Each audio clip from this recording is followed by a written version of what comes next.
ಓಂ ಸಾಯಿರಾಮ್. ಶುಭೋದಯ ನನ್ನ ಮಗುವೆ.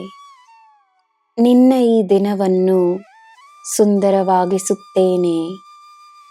ನಿನ್ನ ಹೃದಯದ ಸೌಂದರ್ಯದಿಂದ ನೀನು ನೋಡುವ ಎಲ್ಲವೂ ನಿನಗೆ ಸುಂದರವಾಗಿಯೇ ಕಾಣಿಸುತ್ತದೆ.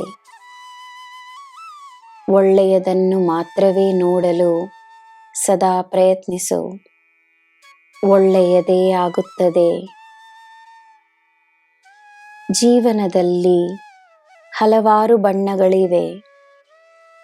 ಜೀವನ ಒಂದೇ ತರಹವಿರುವುದಿಲ್ಲ. ಜೀವನದ ಪ್ರತಿ ಕ್ಷಣವನ್ನು ಸಂಪೂರ್ಣವಾಗಿ ಸ್ವೀಕರಿಸು, ಸಂಪೂರ್ಣವಾಗಿ ಅನುಭವಿಸು.